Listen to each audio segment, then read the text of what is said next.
our introduction.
And I'm live. How are you? This is Monday. What's today's date? The 11th, I think.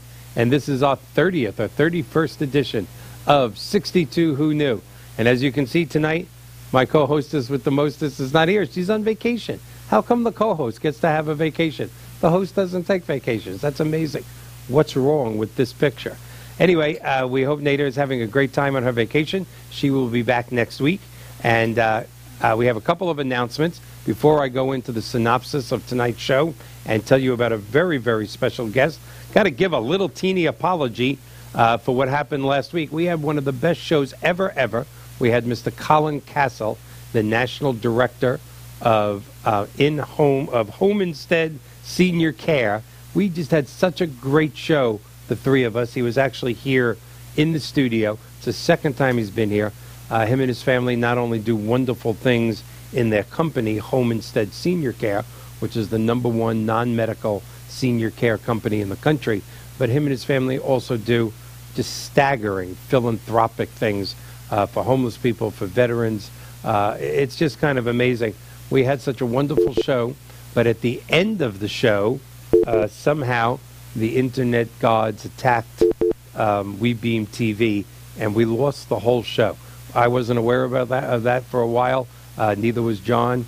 We're checking into some Russia ties. We're not sure who attacked us, but we did lose last week's show, and it's a big bummer. So we are going to be having Mr. Castle back in the next few weeks to redo the show. To our viewers that try to get on and saw a lot of static or didn't see what they normally expect from us, we apologize.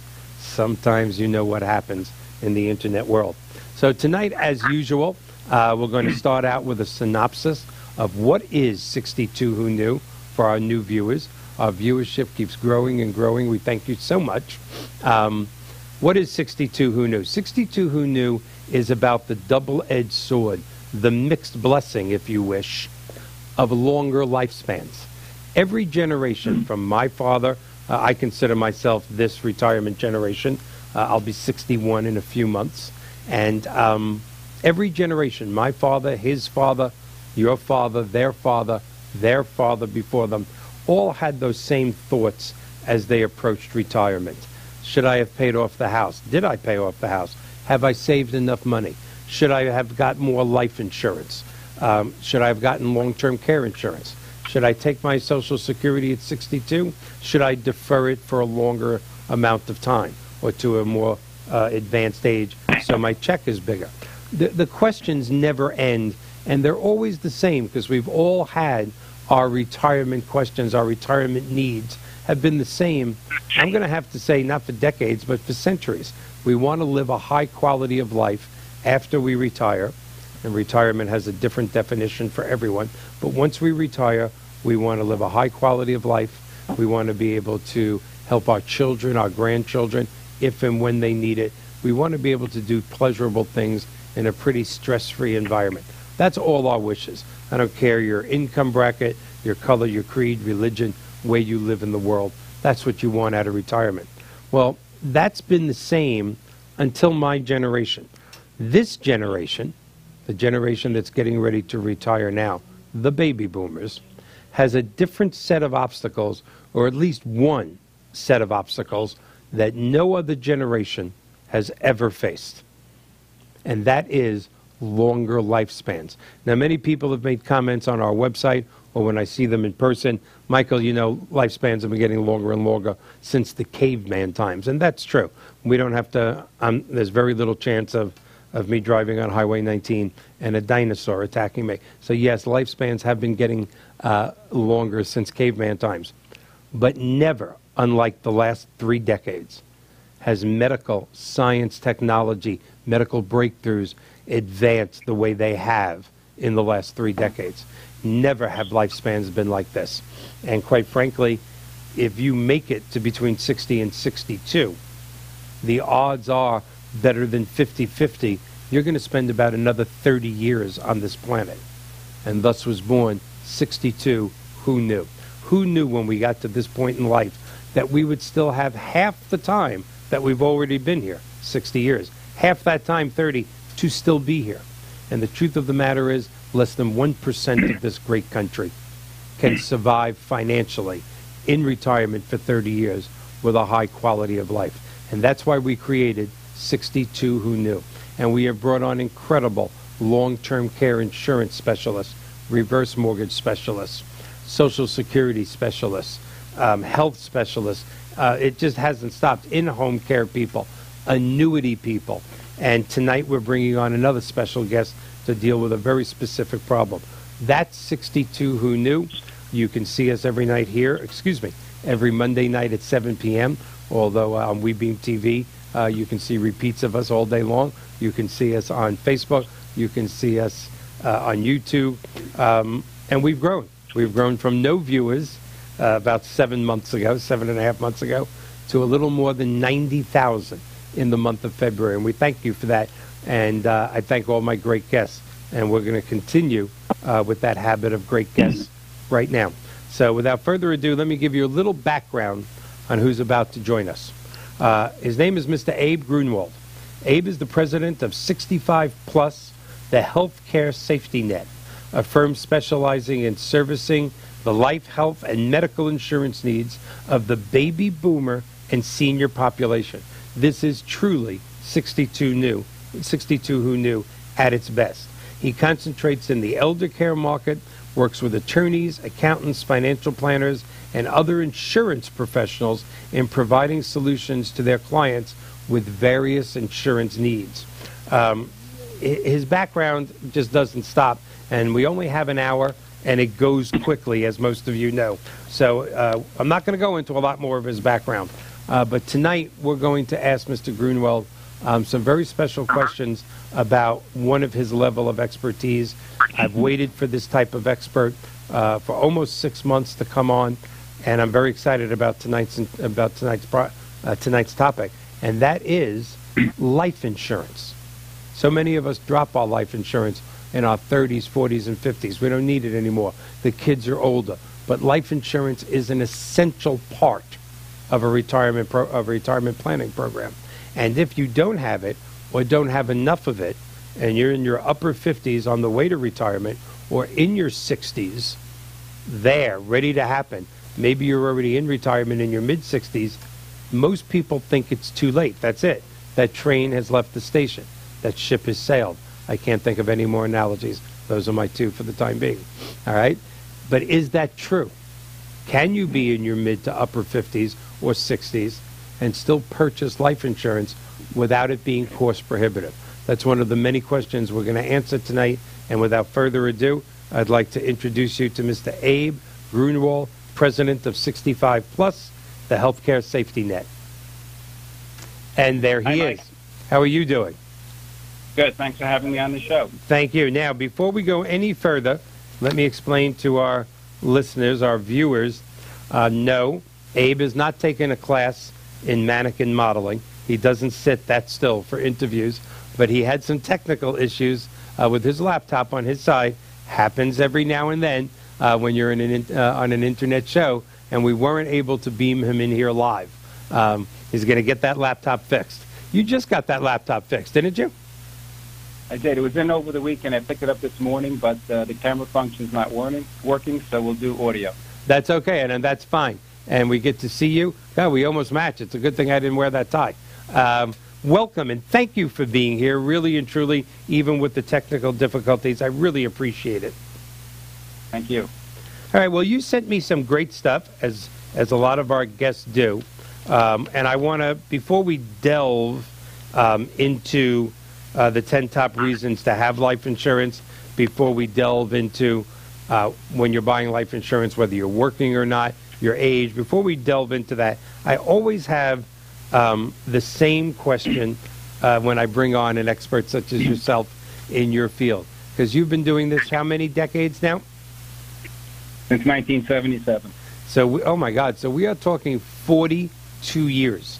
So I'm going to ask, because you're not an elderly person right now, therefore you were very young when you started this.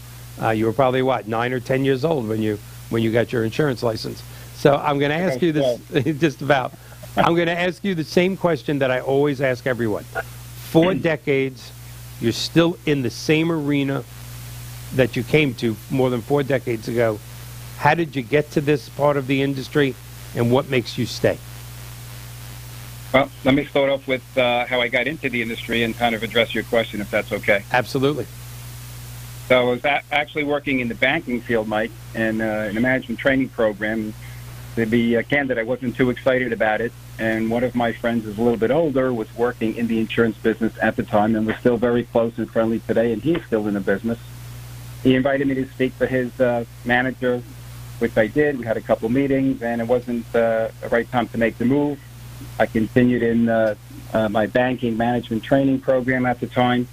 And about a year and a half later, one of the accounts I handled was for a large insurance company, and I got to meet some of the agents from that company. And over time, I did meet with their manager, and the timing was better for me at that point. I was single, mid-20s, no obligations. I saw this as a great opportunity to get into a business without putting any big capital down. I was really investing in myself over time, clientele. So that's initially how I got into it. I've had a couple of different paths along the way. I've had a career path with that particular company. Then I worked for a firm on Wall Street in their insurance and annuity division as a specialist advisor to the brokers at the firm. And then eventually, in probably about the mid-'80s, I went out on my own and have been independent since that time. It's I wish when I was in my 20s, I won't say that I got my insurance license instead of my mortgage license, but my God, I wish I got my insurance license in my 20s or 30s. It's a very mortgages are very rewarding, and people always laugh when I say this, but when most people have a problem, nobody calls their mortgage guy. They call their mortgage guy when they need a mortgage, when they need money. But your son, your daughter got into a car accident, something happened, and somebody's sick. It just doesn't stop. You had another grandchild. You want to have more life insurance to add to your will. You call your insurance agent. And it's amazing when I say that, when I do a lot of public speaking, people kind of smile, but then you can see it in their eyes and they go, yeah, you're right. When you have a problem, most people get up and call their trusted insurance agent. Right. Well, I've had calls like that through the years. I've got, a host of first and second generation clients and a few even the third generation as the age out. So it's kind of interesting to see the family dynamics through the years. It's got to feel good, too. It's good. When they say thank you and you've done a good job, and, initially, look, let's face it, they're not raising their hand and saying, when can I come over on a Monday at 9:01 to buy life insurance? Right. It's a trust development, a relationship development, discovering a need, and trying to help the client. Yeah, those are wonderful things to do for people. And it's not going to go out of style. I know I sound like a dinosaur, but it's going to be very hard to have a computer do that, to be honest with you, even as great as the technology has come. So you sent me a list. I've seen some of these things, and I'd like to go over the list just a little, which is top 10 reasons to own life insurance. Do you have that list in front of you? Do you want me to name them, and maybe you give us a quick scenario on why you named these 10 people? Want me to name them? Yeah, why don't you do that? I have some notes here, but go right ahead. All right, number one, and again, I don't think a lot of people understand that life insurance can be used for this. Replace lost income. Okay, when most people hear that, they might be thinking of disability insurance, but the reality is, let's just take an example. I'll use round numbers to make it easy, Mike. If you have a person 40 years old, and he works, let's keep it easy, another 20 years, and he averages $100,000 of income a year, if you do the math, that's over $2 million plus. Right. If you're getting any raises. So what happens if that breadwinner, something happens prematurely, and he can't earn or she can't earn those dollars over those next 20 plus years? The income has to come from somewhere. The only way that I know that somebody can create income with the stroke of a pen with good health is through life insurance. That makes sense. It's amazing how many families don't think of that, isn't it? And, you know, they do in certain ways or at different times. Unfortunately, sometimes I get a call triggered by an event in the family, an illness, a death. It's too late. That may wake somebody up. And the other thing that comes to play I was going to bring up, which is related to this, somebody may work for a firm, and they have group insurance like most middle to large corporations. Mm-hmm. The problem I found through the years, and it's changing a little bit now, Mike, is that most people rely on this as their foundation instead of their supplement for their coverage. It's not a foundation. You work for Company A, I don't know if you're going to be there for 2 years or 32 years. Benefits will change. Have your own life insurance portfolio, and the group benefits are a supplement on top of that. Very good advice, very sound advice. All right, number two on the list, cover burial expenses. God, funerals have gotten so expensive. Yeah, they are. It's not $2,000-$3,000 anymore, and it can add up. Obviously, it is going to be an expense to the family. Do you want to leave a clean slate for your beneficiaries or leave a debt for them?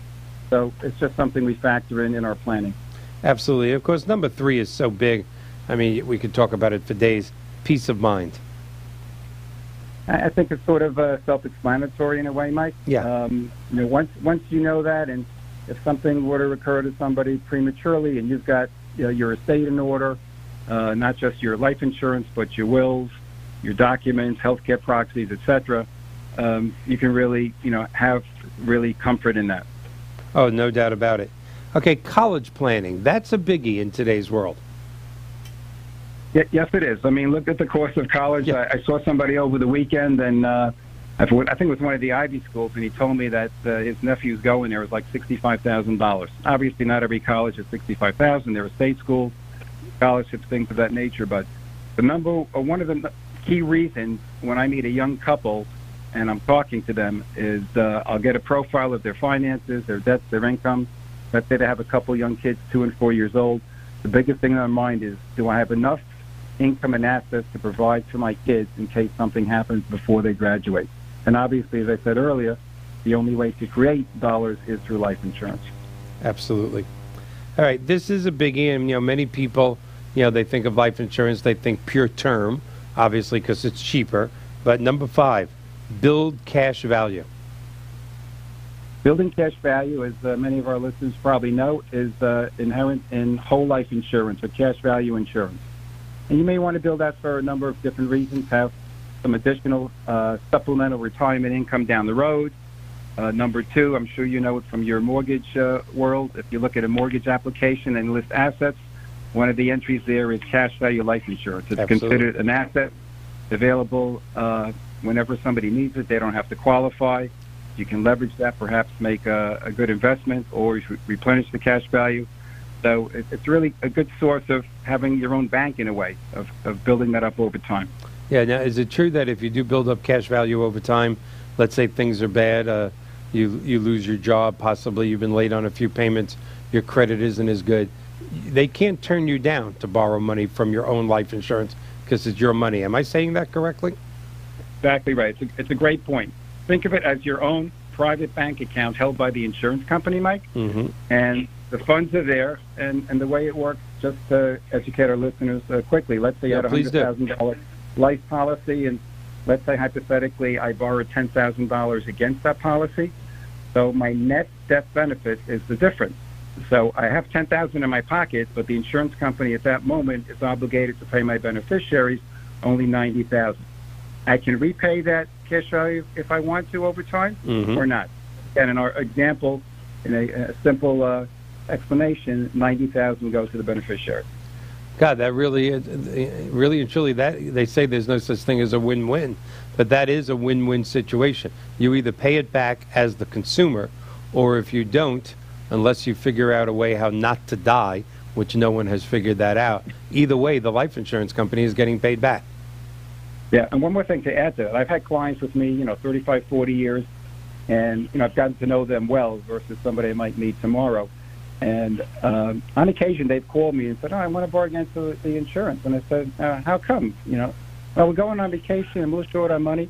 And I always have been successful in talking them out of that because I know that money's not going to come back for a vacation. Right. But if they call me, Mike, and say, I have an investment opportunity, I've really looked it over with my financial guy, and I think it makes some sense. I'd like to leverage his $10,000. Maybe I can turn it into 12, 13, 15. Right. Then I encourage them to consider that. And after they've had that growth, let's say, in that investment, put the cash back again. You're going to have another opportunity that comes up. Be prepared. Oh, no doubt. That's a great example because I hear so many people as I get older, this is a once-in-a-lifetime opportunity. I think you have to get older to realize there's a lot of once-in-a-lifetime opportunities usually in your lifetime. Right, that's it. So you never know. Be prepared. Be prepared. All right, number 6. People don't look, I think most people, laymen, like myself, don't really look at life insurance as an investment. But number 6 here is diversify investments. How would we use life insurance to diversify our investments? Well, obviously, we all know that your investments can increase or decrease over time. Hopefully, it's on an upward track, but we can't control that. And life insurance, particularly cash value life insurance, has a rate built in to grow over time. Your premium is fixed, as probably many of our listeners know, but you could also build some cash over time, diversify your investments. So what happens if the market goes down like it had in 2008 and we took a big hit? On that day, on October 1986, when the market crashed back then, Black Monday. You know what? The life insurance companies credited increases to policyholders that day, that month. So this just gives you a little more of a safety cushion, a safety net. Absolutely. Now, I know from a couple of personal examples about number 7, but I want you to give us a few examples. Business planning. Business planning. Let's make an example. You and I are business partners. We own a store together, hypothetically, and let's say the business is worth $1 million. Okay? Well, we don't know how long we're going to live, and I love your wife, you love my wife, but I don't want to be partners. I might love your wife, too. I'm sorry, I had to say that. I'm sorry. What's a prudent thing for business partners to do, and it doesn't have to be 2 people, it could be 3, 4 who own a business, okay? But let's keep it very simple. 2 people own the business, and it's worth $1 million. We take out what's called, key man insurance, so let's say in each of us. Something happens to you, okay? I'm going to pay your beneficiary that $500,000, and I will get your 50% of the stock. Now I own the business, or vice versa. A very simple example, often neglected or overlooked. Why? Because business owners starting a business, they're planning, they're holding on to every dollar, they're trying to be smart, they're trying to get off the ground. Even if you take some term insurance to get started, you really want to look at this carefully. No, absolutely. I know we had when I had a company several years ago, they took out a key man policy on myself, and it made a lot of sense. I know most business people don't want to be in business with their partner's spouse, whether that be a man or a woman. That's not usually a good situation. All right, that was number 7. Number 8, life insurance to help us with our estate taxes. Is that as big a topic today with the new estate tax laws? Because let's face it, unless you're worth a small fortune or actually a large fortune, estate taxes have been pretty well obliterated in this country, or at least for normal people. Yeah, that level has changed. Right now, I'm rounding it off. We have an estate tax exclusion up to about federal exclusion up to about $5.4 million. So again, this is for the particularly high net worth individuals that if you're worth, again, individually, let's call it 5.5, or as a couple, almost 11 plus. Yeah. You want to speak to your estate tax attorney, advisor, and maybe look at insurance as a way to provide instant liquidity upon death to pay those taxes. Again, that's a more complex scenario, but the majority of folks will probably fall under that limit. Yeah, no doubt about that under the current regulations. All right, number 9, we're going to not skip, but we're going to talk a lot about right after we're done with this top 10. Number 9 is coverage may still be affordable. Yeah, you know what? Let's defer till we get into that later, Yes. so we're not repeating ourselves, and we'll get into that if you don't mind. Absolutely. No, absolutely. And number 10, pay off debt. That's a biggie. You know, a lot of people may overlook this. Everybody may not be flush. Unfortunately, we saw when the federal government went on strike and those workers were really in a pinch. Many of them lived paycheck to paycheck. So there are a lot of debts out there that need to be paid.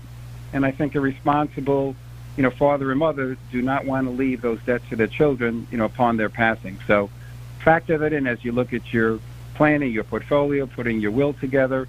Having all those documents and things in place will definitely provide peace of mind. Oh, yeah, more than peace of mind. I mean, it kind of staggers me how many people don't think of that, because you don't want to leave your children with debts. You just don't. Okay, so that was our top 10. I'd say I feel like David Letterman, but I can't stand David Letterman, so I won't say that. But it was a good top 10. So now let's talk about a few other great things that you sent me. We are doing very good on time. You sent me this preamble. You're in your 60s and planning your retirement. Maybe you are retired. Now would be a good time to re-examine your life insurance. Here are some of those options. Keeping your life insurance. As you enter your 60s, you might find you need your life insurance as much as ever. Let's talk about that. Most people, I know when the person who sold me my life insurance in my 20s and 30s, the presentation or the closing pitch was, could your wife take your 3 children and put them through grade school, a good college, and help them out to start their lives if you weren't here? The answer was no.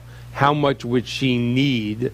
And I got to tell you, the number was big. It was 7 figures because the kids were young.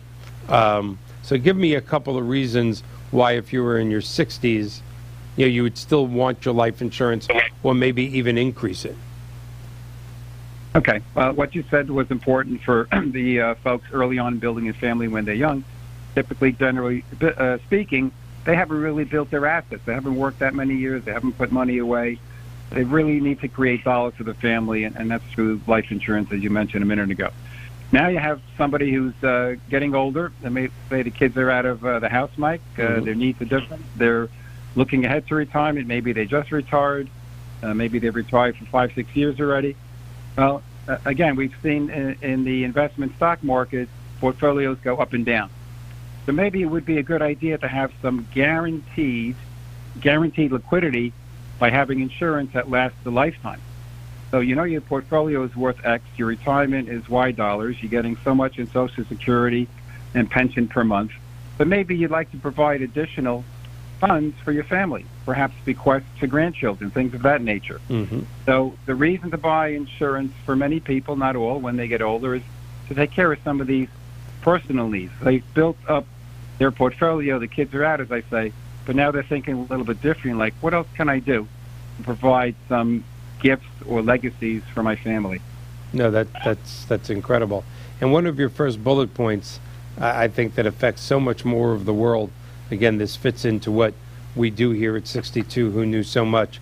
You're in your 60s, you're still working, and you have a spouse that depends on that income that you bring in.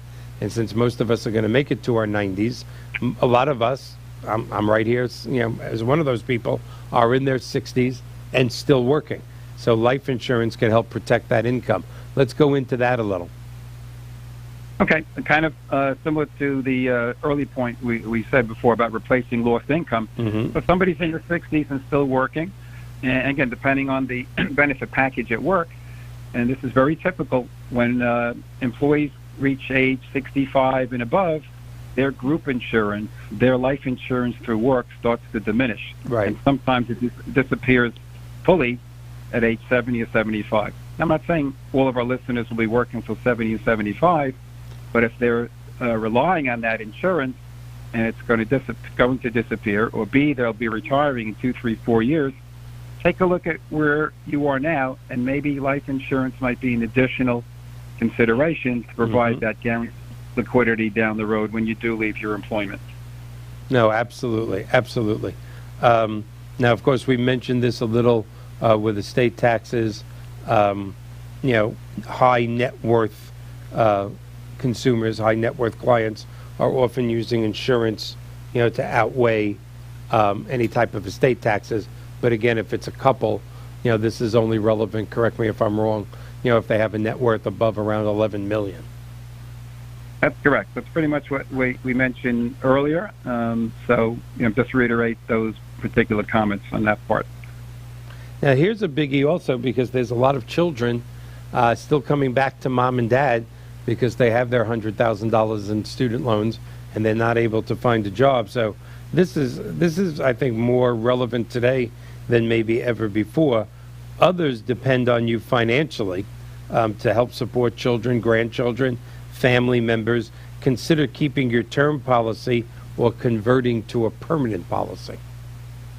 Right. So, as you just mentioned, and especially in today's world and economics and high costs and the job market, there's a lot of millennials and boomers who are back home living with mom and dad, and they're living with our peers, people in our 60s, Mike, like you and I. Yeah. Not my sports, fortunately, but they didn't plan on this. So all of a sudden, there's a little more pressure on dad and mom, and having that extra person in the house. And so, again, life insurance could be a tool and a method to provide for some additional income, because unfortunately, Junior's not on his own at this time. No, there's no doubt about it. All right, now we come to a biggie that we're going to spend a little time. Buying life insurance in the latter part of life, whether that be in your mid to upper 50s when you're approaching that 62 mark, or maybe in your early to mid 60s. Is this still feasible? Because again, as a layman, I think to myself, it's got to be cost prohibitive. But are there times when it's not? Well, all life insurance, what I tell clients at any age, whether you're 25 or 65, the younger you are, the healthier you are, the more cost efficient it will be.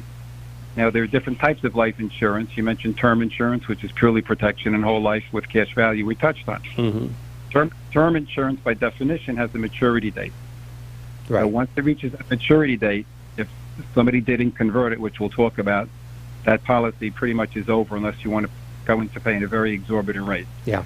So what the difficulty with older ages, and I come across this weekly, is obviously, as you mentioned, the health eligibility and the cost. But the clients that I'm typically seeing have done pretty well in their lifetime, and they have assets, an income flow or pension, whatever it is, to possibly consider life insurance if it makes sense for them.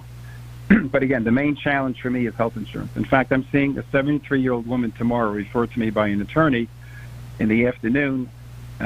She has some coverage, but she's concerned about leaving enough for her kids and grandkids, and we're going to talk about a couple different concepts and see if we can provide a solution for her. I didn't even know that's an option in your 70s. Yeah, you can get coverage later in life, but again, not to be redundant, it's tougher medically to qualify. Of course. And you really want to look at what's called permanent insurance.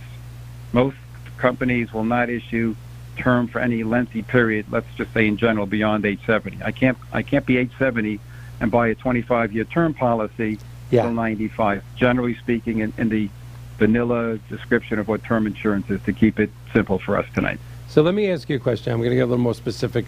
For my own case, let's say you're between 58 and 63. I'm going to give you a 5-year spread. You're in halfway decent health. Notice I didn't say perfect. We'll go for perfect the next time. Halfway decent health. And, of course, different people define that. Can you still get either a term policy or permanent insurance where it is not what some people would consider cost prohibitive? Yeah, that's a good question. Let's just say, in your example, that you're between 58 and 63. You can buy term insurance from all the major companies. You can buy permanent coverage, which could be whole life. There are other types called universal life, again, just to give the broad description to our listeners tonight. So you can definitely buy it in that age group. Again, health qualification. One of the reasons we work with different companies, because perhaps company A and B, all A top-rated companies, the underwriting will be different with different carriers. So for our listeners, if you have a trusted insurance advisor, great. If not, I would suggest working with an independent broker who can go to different carriers on your behalf and come up with the best program for you. Absolutely. Now, you've mentioned several times since the top 10 list and in the last few examples, term, permanent insurance. We know permanent insurance is the universal and other types of insurance like that. But you've also mentioned converting. You can convert a long-time term policy into permanent insurance? Is that always? Yeah. Not always, but good question. Let me explain it, then I'll give you a couple examples. Most term insurance with quality companies have what's called a conversion option. What does that mean in English? I bought a policy. It's term insurance. I pay every year. Typically, these are locked-in rates, Mike, for 10, 15, 20 years, sometimes 25 and 30 years if you're younger. And let's say I have a 10-year plan and I'm paying all along. The policy, the contract will have a provision that allows me to convert or change to one of the company's existing permanent plans. Typically, it's got to be a cash value, whole life, maybe universal plan. What's the advantage? Let's say I took out the policy at 55 and it was a 10-year term, going until 65, and I realized, gee, I'd like to have coverage longer than that, and B, perhaps I've developed some health issues and I do not qualify for new coverage if I have to go through the underwriting medical qualification again. So that policy will have a conversion feature which allows you to buy coverage. Let's say I'm 60 now and I bought it at 55. The insurance company will guarantee the issue to me with the company I'm with, no medical questions, and I would look at the portfolio of what they offer from that company, and I would buy a permanent plan. Now, permanent means cash value. I'm 5 years older in my example, 60 versus 55. So just with the age differential, I'm going to pay more. And because it's a permanent plan lasting for my life, not maturing in 5 years, I will pay more for there as well. Right. The easiest and best analogy I use, and you'll appreciate that being in the mortgage business, is when I speak to a client. You want a roof over your head? Yes. We can rent or we can buy. Which do you prefer? Hey, what do you mean? And then I explain in English the difference between term and permanent. That is a so great when analogy. I pay X dollars a year. Let's presume the rent doesn't go up for 10 years, which is not the case. At the end of 10 years, I'm out of that apartment. If I buy, I'm building some equity. That's your cash value. Of course, I have to put more down in order to have that, but that gives you that liquidity on the end for the cash value. I understand. Now, and if you have a term policy, am I understanding this correctly for our viewers? You have a term policy with a conversion option. You bought it at a certain time in your life. You were probably younger and healthier. Now, let's say you put on a little too much weight and you're not quite healthy.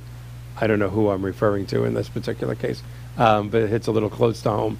If I have a conversion option on my term policy, I can convert. Yes, it will be more expensive, but there's not going to be another health checkup. They're not going to say, hey, you gained 50 pounds since you got this policy? That's correct. It's contractual, so it's a great feature. Wow. And periodically, my clients will run into that medical obstacle, and I bring this up to them. I'm working with somebody now in Florida, he's in the West Palm Beach area, and his conversion date is expiring in about 2-3 months, and he still needs the coverage. We're going to see how much he can afford. He happens to own $2.5 million in coverage.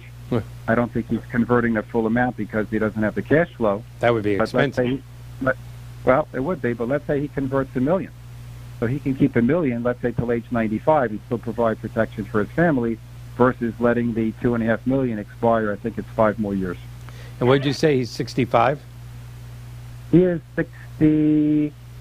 I think he's like 64 or so. He's a little younger than 65. So going back to a couple of other things that I've learned since you've come on, at 65, he converts to $1 million. When he's 75 or 80, and in today's world, still healthy, with years left, he's going to have a hell of a cash value in that whole life policy, isn't he? Not necessarily. It's a good point. Let me clarify what we said. Every company offers different types of products for conversion. His goal was not to build a hefty cash value. His goal was to have enough death benefit lasting, in his case, till 95. So some of these companies are very creative, Mike. Instead of building hefty cash value, the actuaries, okay, the brainiacs will figure out how much do we need to keep $1 million on John Smith till 95 without regard to cash value. That might be X. The next person, same age, converting, he says, I really want to build some cash value. And he can put more in than the person who's not focused on the cash value. The key point is not the cash value element, but it's how long can we keep exactly the death benefit, and the cash value is a secondary discussion. All right, and not to state the obvious, but I'm getting good at stating the obvious because most of my guests are smarter than I am. If you have a larger eye on death benefit than you do on cash value, your premiums are going to be a lot less expensive. Yes, exactly. For the same, let's say $1 million you convert, and I only want the death benefit, not interested in the cash growth, yes, they'll be less. All right. They'll be more than what you're paying for term, but then you're buying that peace of mind, in this example, till 95, sometimes till age 100, even beyond. All right, and did I hear you say not all term policies have a conversion option? That's correct. Most do. Okay. And the ones that do, you have to be careful, and some of our listeners are tuning in tonight, and maybe they have term, okay? Check your policies, ladies and gentlemen, because there's an expiration date, okay? Just like on our milk in the fridge. There's an expiration date on that term policy with that company when you can convert. If I own a term policy with Company A, I'm not promoting any company tonight, let's just call it Company A. Mm-hmm. You have to look at the contract of Company A and what it says. Can you convert up till what age? That's the key thing. Absolutely. All right, one of the last topics we're going to, I say this every week, the hour goes so quick. We still have a good 15 minutes plus, but it's just, if you would have asked me how long we'd be talking, I would have told you 15 minutes, not 40. Want to talk about something that I never took that seriously, hasn't come to me yet. Well, it actually has a little. But with all the things you've mentioned that you can use life insurance for, let's talk about people that have it in their 50s or 60s or older and are thinking of dropping it. I would think, after listening to the top 10 and the several things that we just discussed in the last 15 minutes, you'd have to think really, what would be the reason you dropped it other than financial? Bad times have hit, I can't afford the premium. Take away financial for a second. Name me some reasons that if you had active life insurance in your retirement, why would you drop it? Why would you consider canceling it? There could be a number of reasons. So let's say that person has built up his estate, his portfolio, mm-hmm. and he looks at it, hopefully with a financial planner or his account, and he says, whatever the number is, he's worth X dollars. And if something happened tomorrow and he had no life insurance, would that provide enough of an income flow for his wife or beneficiaries or his family? That's the first question. Mm-hmm. So I've had some clients who've actually been in that position, and even though we talked about all the merits and pluses early on of maintaining it throughout your life, some of those clients have decided, I've built up enough. My kids are doing great. In fact, they're doing better than me. Okay, and I put them through medical school and law school. Do I really need to keep that $1 million that I've been paying for? So, again, they'll look at their so there is other reasons. And a lot of it is driven by, is there a need to provide beyond what they have for the kids? Mm-hmm. They may not want to provide, more than what they've done so far. Perhaps the wife or the other spouse, in this example, has enough assets in his or her own name from their working years or their inheritance. So there are a number of reasons. I'm not advocating everybody should own life insurance forever. Look at your situation. And as you said early on, when you're young, you're buying it to create your estate. When you get older, it's an additional income to your family in case you die prematurely, and it could be another asset protection in case your portfolio goes down. You have some guaranteed dollars coming in with life insurance. Well, I remember I was in my early to mid-30s, and I'm going to give kudos to someone. His name is quite well known. He was the president and founder of AmeriLife, which at that time was one of the, if not the largest independent health insurance agencies in the United States of America. His name was Mr. Gary Bush. His home office was in Clearwater, Florida, and my dad and I rented a few thousand square feet in the AmeriLife Tower for our mortgage company, and we'd become friends. He's 10 years older than me. We're still friends. He came into me into my office in mid-30s, He was in his mid-40s, a lot more successful than I. And he changed my life at that point because he looked in all the pictures of my children, and he said, I'm always down here. You're always on a class trip. You're always somewhere with your children. Can I ask you a question? I went, of course. He goes, how much life insurance do you have? And I remember the answer. It was $250,000. And he went, okay, can we agree that as president and CEO of this company, I don't need to sell you a life insurance policy? I'm not here to convince you of anything. I said, yeah, of course. Why are you asking? He said, I'm going to ask you a question. You consider yourself a good father, don't you? I said, yeah, nothing's more important than my children. He said, so if you died, could your wife give your 3 children the education, the life they deserve, get them there started on $250,000?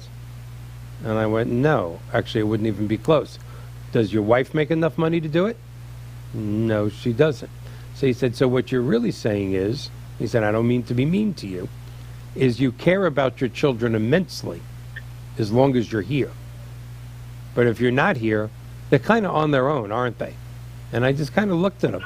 And I will tell you, he changed the way I thought in life in that minute. Mm-hmm. And I went, oh, my God, you're right. I'm always flying somewhere to talk about reverse mortgages, or I'm driving my Corvette at 80 miles an hour on Highway 275 or Route 4.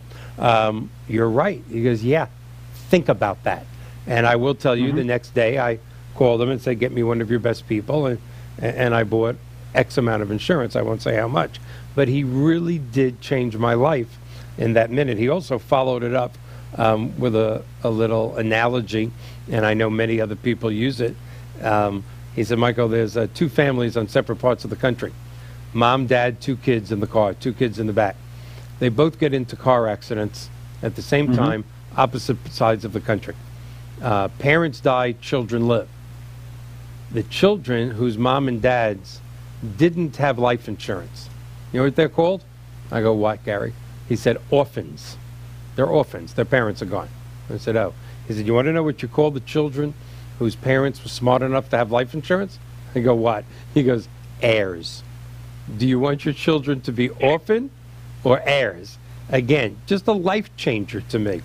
And that was a long time ago. But, yeah, now's the time. We have a little less than 10 minutes left. I do want to say directly to our viewers, I still want to talk to Abe for another few minutes, and then I'm going to take the last 5 minutes of the show out. If you're in your 20s or 30s right now, I know most of our listeners, most of our viewers are above that age. But if you're in your 20s, 30s, even 40s, and you're one of those people that, yeah, I got some life insurance at work, everything's fine. Sit down with a pad and paper with your significant other tonight. Say, Billy's 7 years old, Mary's 5. What is it going to take to get them to 18 in a nice style of life? And then what is it going to take to get them through college? And if I was here, would I be helping them maybe with the cost of their wedding or a down payment on their house? How much is that? And put that down on a piece of paper and pencil. And I think you're going to be amazed at what that number is. And then look at your paycheck and see how much they're taking out for life insurance and how much coverage you really have. And then call the next day and get it increased.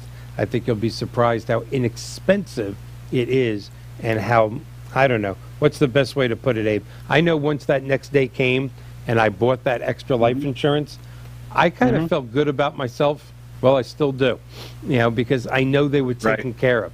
It's almost a certain amount of selfishness that my youth and arrogance didn't think of. You know, I had to have an insurance man, you know, blast it in front of me. Well, you were lucky that you came across Gary Bush, and he was helpful in enlightening you. I'd like to take the last couple minutes, if I can, Mike, and leave our audience with 2 or 3 quick bullet points. Oh, which please would be helpful. Please do. Okay. Number one, most folks know that the insurance departments are state regulated, not federal. So if you have any questions, go to your own state insurance department website. Just Google it in. You know, Florida State Department of Insurance, New York State Department, and you can get a lot of good information for the consumers there. Number two, you could also check upon agents if they're in good standing. Let's say you got referred to somebody and you want to know about him or her. You can check them out. So that's just a helpful consumer tip. You can also get life insurance buyer's guides off these websites from any insurance company as well. One other tip, I know your audience is typically in their 50s and 60s, Mike, right? Yes. So they're doing some pre-retirement planning. Maybe they'll retire in 5, 6, 10 years. And a lot of professionals out there, let's say particularly teachers and others, they will have to make a decision regarding pensions, a pension decision when they retire. Quick example. So let's say I'm retiring as a teacher next year or maybe 5 years from now, and I get my statement every year from the benefits department, and it says, gee, if you continue with this pay level, Abe, you're going to have a pension of $100,000 a year, and sign here, and once you sign, that's it. Okay? Now, there are typically options, survivorship options, which our audience may know, that come with these choices. One would be to take that $100,000 and hopefully live a very long life, and that will be payable to me. Mm-hmm. But guess what? If that's the highest payable option and I die tomorrow, the next day after I sign my retirement papers, that's gone. That's a very expensive choice to make. Yes. So typically you'll see alternate choices, again, not to be technical, but just to share an idea with the audience. Mm-hmm. They will say, you know what, let's have a joint and survivor policy for Abe and his wife. So if we do that, now the pension people say, Abe, we can give you $75,000 a year for as long as you live, or 78 or 80. So I'm taking a hit from that $100,000, but I know I've protected my wife and myself. Exactly. Now, why do I give you that example? Sometimes when people are younger and healthier, don't wait till you're 65 or 68 when you retire, maybe in your 50s, have a little foresight and say, you know what, let me look at that.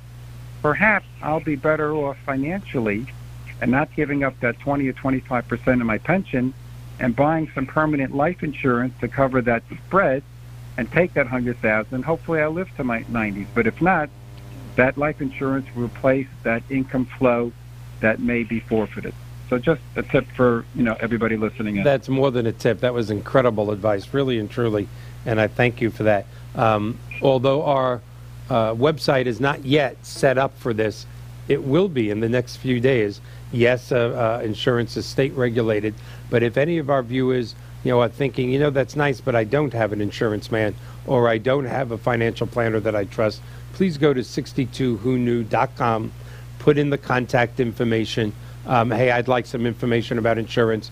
Here's the state I live, and here at 62 Who Knew, we will find you someone in your state that you can trust, that we have vetted, that is part of the 62 Who Knew family, so you can have somebody you trust. We really do want to take care of our 62 Who Knew audience like that, whether it be life insurance, long-term care insurance, final settlement policies, whatever it may be. If you don't have someone that you totally trust, go through the 62 Who Knew website, contact us, and we'll put you through someone that we have vetted and know that you'll be taken care of.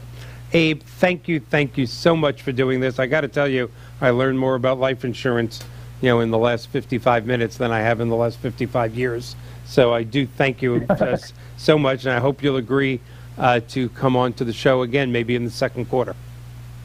Thanks for having me. I got to do one more thing, a 15, 20-second quick thing. Go, please do it. Ladies and gentlemen, if you're listening, when was the last time you checked your beneficiaries on your life insurance? Oh. Call your agent, call your company, make sure it's exactly the way you want it to be. I'll bet half the audience hasn't done that. Yeah, that's very, yes, that's very relevant, let alone half the audience, possibly the host. Thank you, Sonia. And the next time we do this, your camera is going to be working. Yes, sir. All right. Thank you so much. All right. And if you stay on, we'll talk a little after the show. John, how much time do we have left? 4 minutes. So much time. 3.5. I just lost 30 seconds that quick. This is life. I want to talk about what we're going to be doing next week. This is something very unusual. Next week, we have a Mr. David Hall coming on as a guest. And you're going to be surprised. My viewers are going to be surprised. David is one of the top producers for Legal Shield in the United States of America. He's an officer of the company. I've been hearing about Legal Shield for at least the last 5 to 7 years. I can't tell you how many people have said to me, Michael, when you're traveling the country, you need to talk about Legal Shield when you talk about reverse mortgages. Michael, when you talk about long-term care, whatever, you got to bring up Legal Shield. It's the only way for mid-America to really afford the proper legal coverage they need. Because a great attorney today, and let's face it, you need a great attorney when you need one. You don't when you don't, but when you need one, you don't want Joe Schmo. You want a great attorney. And those great attorneys can be anywhere from $250 to $1,000 an hour. And average Americans just cannot afford that. And as a result, are taken advantage of a lot because they can't afford that attorney. Well, a trusted member of my family got involved with Legal Shield a little over a year and a half ago.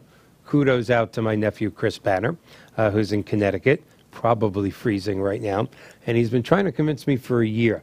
Michael, we got to talk about, Uncle Michael, we have to talk about Legal Shield on the show. I said, no, I don't want to do it. It's not my thing. I don't push products like that. But I trust Chris. Chris got me involved just a few weeks ago, and I sat with an open mind, which at my age is not easy, with Mr. David Hall and went through an hour presentation.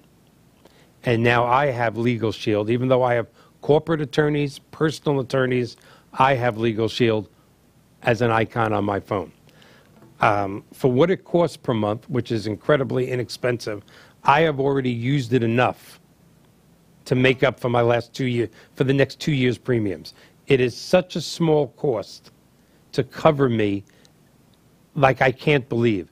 So yes, next week we are going to do a PowerPoint presentation, which we're not even set up to do as a television station, but John Gaston, owner of WeBeam TV and founder of the company, is going to figure out how to do it for us. And we're going to give our 25,000 viewers a total presentation on what Legal Shield is and how it can protect you and your family without that $250 to $1,000 an hour attorney. No disrespect to those attorneys. It's just most of us can't afford you. There also, for my gun-carrying fans out there, there is also a gun protection plan that rivals the NRA and is less expensive. So join us next week. We're going to have, this is going to be a very different show as it's a full-hour presentation on protecting America legally. Be there next week. Thank you so much. Appreciate you all.